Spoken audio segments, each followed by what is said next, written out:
салом алайкум дӯстон, имрӯз мо дар шаҳри Санкт-Петербурги Федератсияи Россия қарор дорем.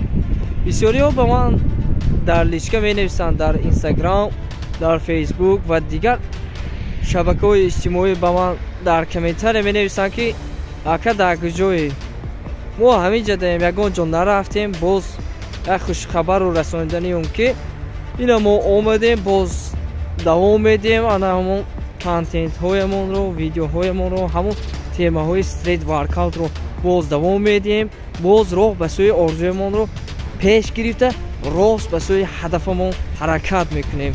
Рафтем дӯстон.